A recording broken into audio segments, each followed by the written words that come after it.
Hello! Yes, it's that time again. It was Wednesday yesterday, comics came out. Thursday today, I've read those comics and it's time to review them. Hello, it's Ghost Critic here on another Thursday with a load more comic reviews. Thank you for dropping by. Let's get on with it.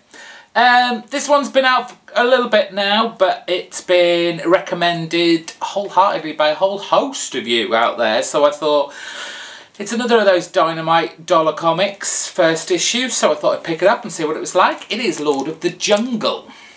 I liked it. It was really good. I was surprised. I wasn't going to pick it up, and I was just perusing the shelves, and they, my comic book guy just went, yeah, that's alright, I've had some good reviews in it, so had a quick look through, $1, so it's 80p here.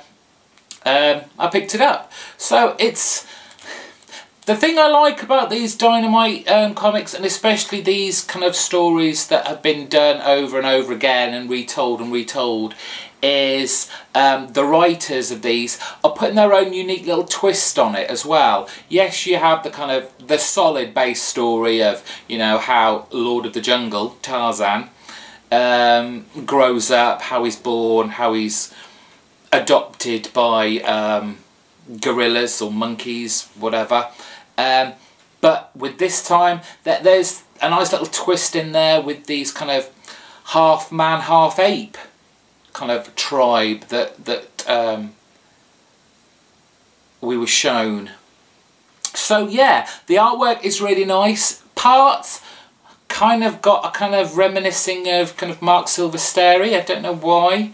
But it's really nice. So for $1 I might pick up issue 2 again, see how the story progresses, see if it's worth picking up again. So yeah, definitely worth of a look at, and thank you guys for recommending it out in your comic book vlogs. One I'm not really keen on at the moment, and I really should be, it's issue 6 of Batman Detective Comics Batman, whichever way you want to say it.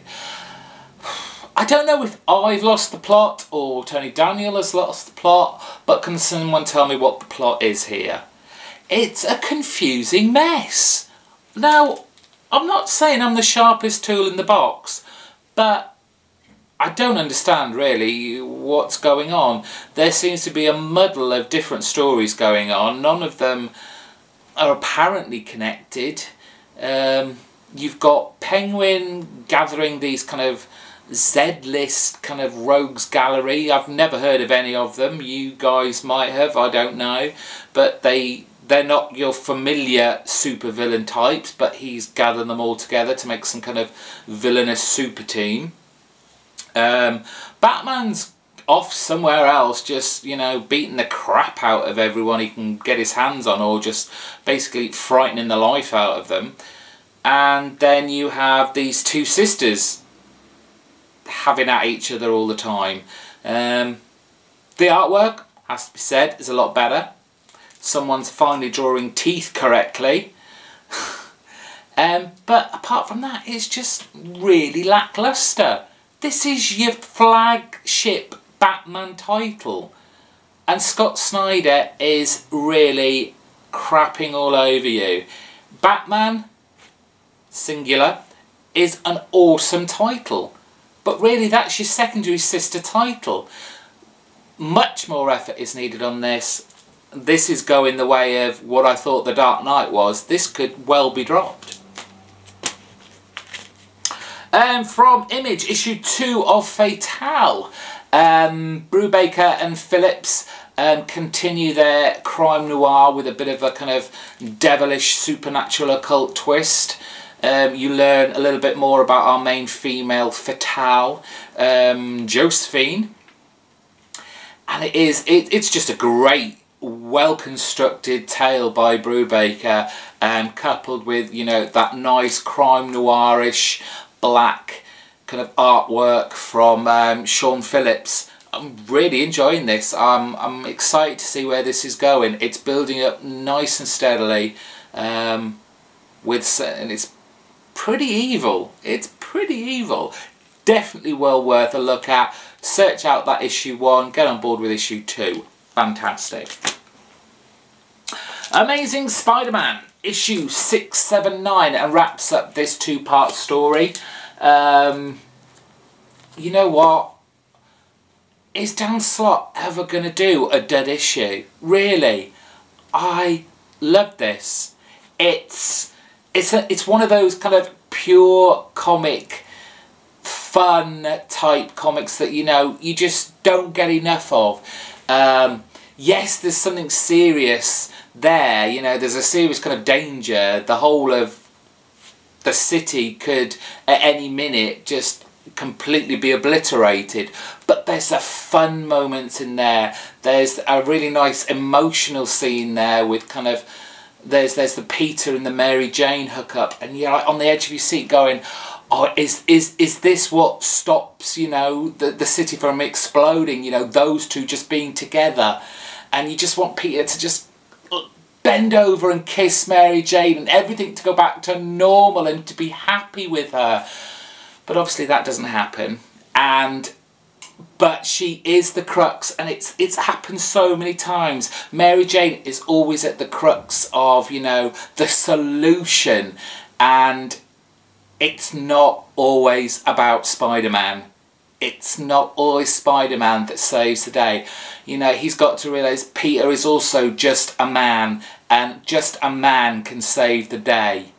You don't need to be spinning, you know, across skyscrapers on, you know, his web, or punching someone or saving someone.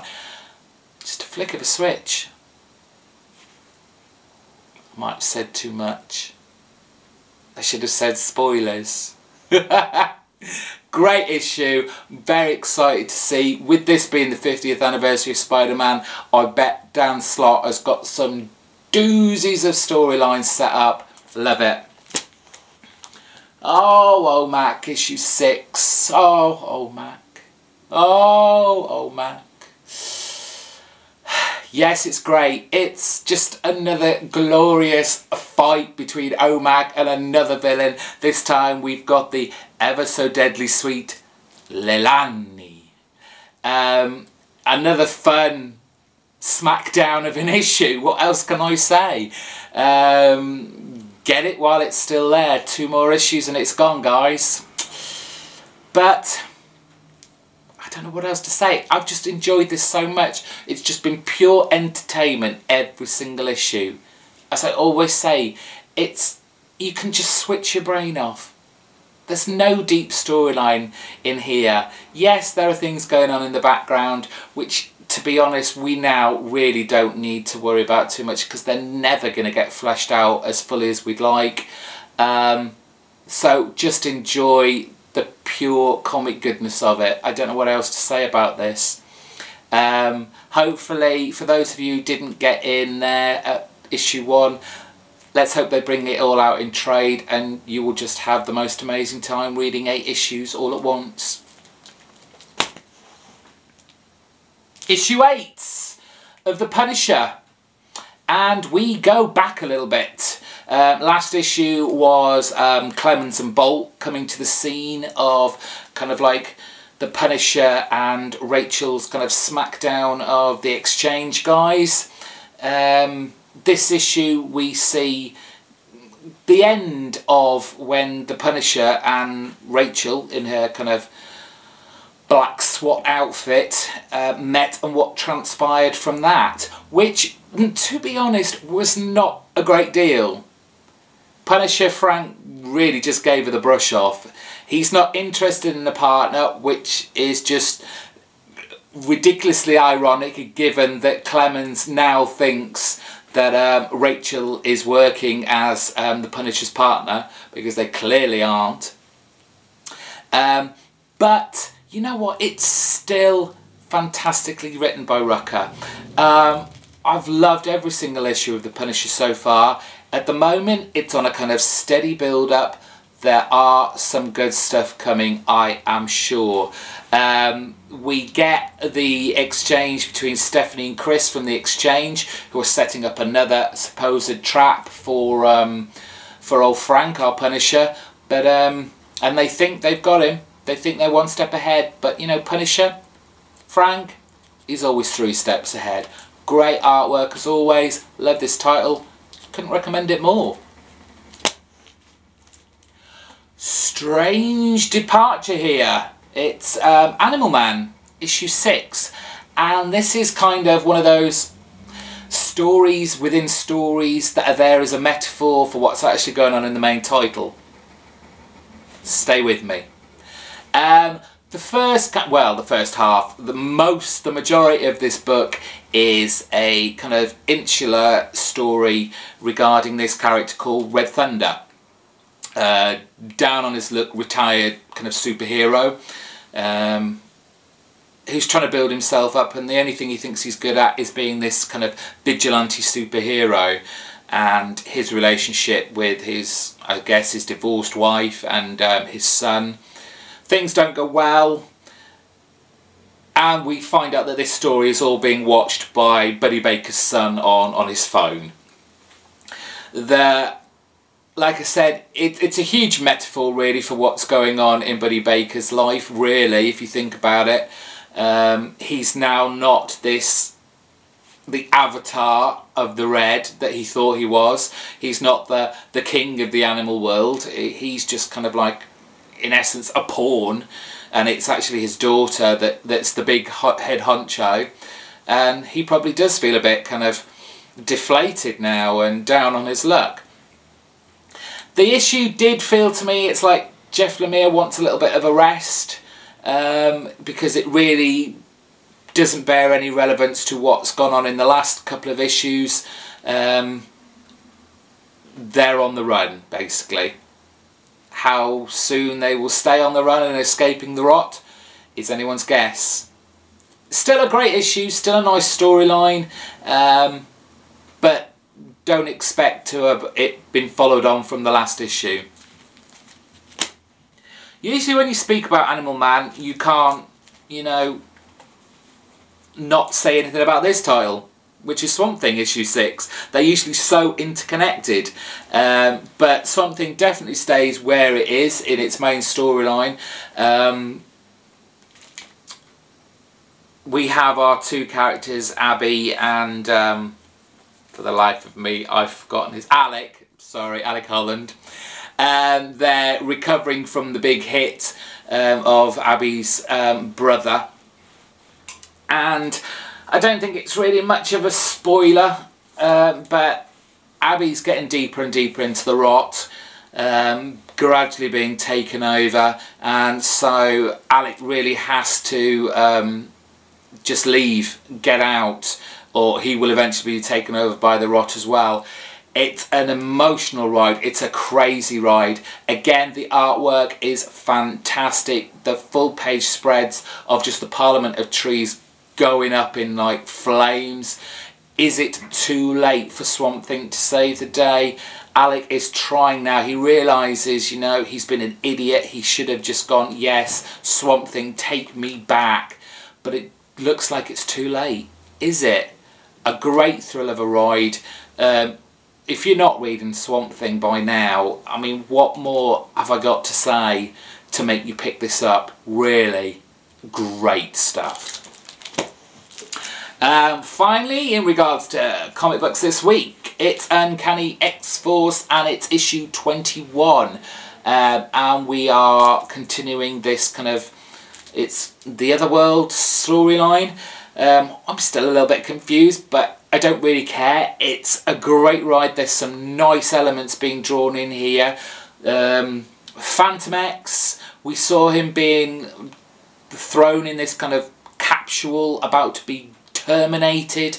Psylocke dives in for a rescue, but is she too late? Is it too late to save Phantom X's mind's going? So you have this whole kind of sub-storyline going on with this Forest of Shadows. Wolverine, Deadpool and the AOA Nightcrawler, they're fighting this goat occult tribe army. It's all going on in this issue, and it is a fun, exciting, thrilling ride again.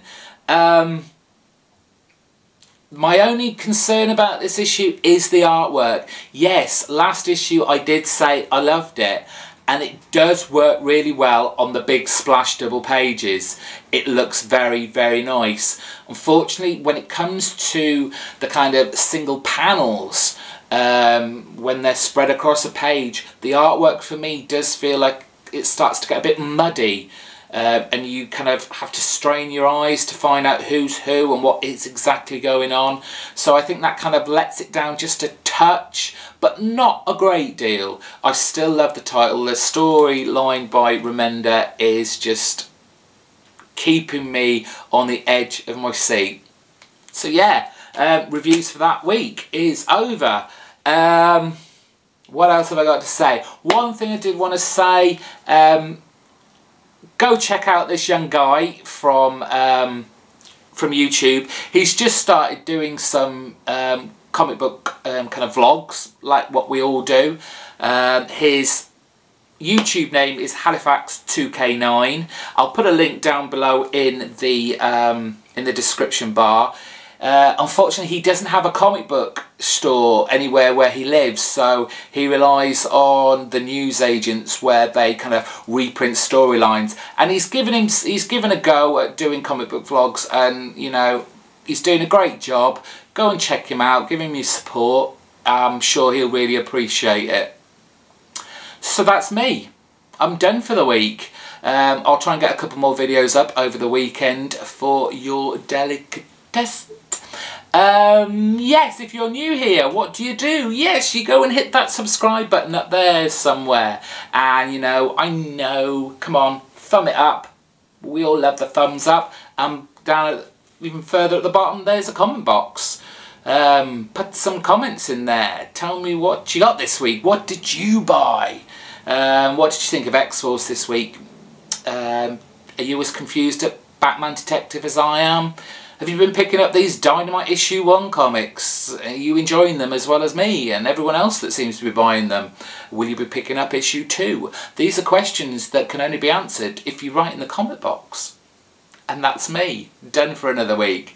Just want to say thank you to everyone lately who's been subscribing to me. I've had quite a few new subscribers, and I'm on my way to 300.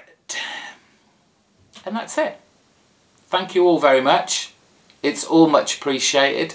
Now I'm just waffling. I don't want to leave. I love you guys. You're great. Really, Mark, just go, please. Ghost Critic, out. Bye-bye.